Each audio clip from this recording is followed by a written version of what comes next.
നമസ്കാരം, കൊട്ടാരക്കര മീഡിയയിലേക്ക് സ്വാഗതം. മലപ്പുറം കാളികാവിൽ കടുവയ്ക്കായി വെച്ച കൂട്ടിൽ കുടുങ്ങിയതാകട്ടെ പുലി. കേരള എസ്റ്റേറ്റ് C1 ഡിവിഷനിൽ സ്ഥാപിച്ച കൂട്ടിലാണ് പുലി കുടുങ്ങിയത്. റബ്ബർ ടാപ്പിംഗ് തൊഴിലാളിയെ കടിച്ചുകൊന്ന കടുവയ്ക്കായി ദൗത്യം തുടങ്ങി 15 ദിവസം കഴിയുമ്പോഴാണ് കൂട്ടിൽ പുലി കുടുങ്ങിയത്. ഈ മാസം 15-ാം തീയതിയാണ് കാളികാവിൽ ടാപ്പിംഗ് തൊഴിലാളിയായ ഗഫൂർ അലിയെ കടുവ ആക്രമിച്ചു കൊന്ന് തിന്നത്. അതിന് പിന്നാലെയാണ് കടുവയെ പിടികൂടാനായി പ്രദേശത്ത് കൂട് സ്ഥാപിച്ചത്. ഇന്ന് രാവിലെ പതിവ് പോലെ കൂട്ടിൽ കടുവ കുടുങ്ങിയോ എന്ന് നോക്കാൻ വന്ന വനപാലകരാണ് കൂട്ടിൽ പുലി കുടുങ്ങിയതായി കണ്ടത്. കരുവാരക്കുണ്ട് കൽക്കുണ്ട് അൽഫോൺസ് ഗിരിയിൽ പുലിയുടെ ആക്രമണത്തിൽ വളർത്തുനായയ്ക്ക് പരിക്കേറ്റിരുന്നു.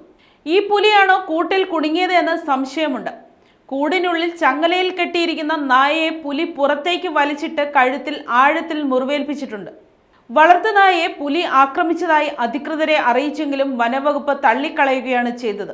ഇപ്പോൾ കൂട്ടിൽ പുലി കുടുങ്ങിയതോടെ നാട്ടുകാർ പ്രതിഷേധത്തിലാണ്. നാട്ടിൽ വന്യമൃഗം ഇറങ്ങുന്നത് അറിയാത്തത് വനം വകുപ്പ് മാത്രമാണെന്ന വിമർശനമാണ് ഉയരുന്നത്.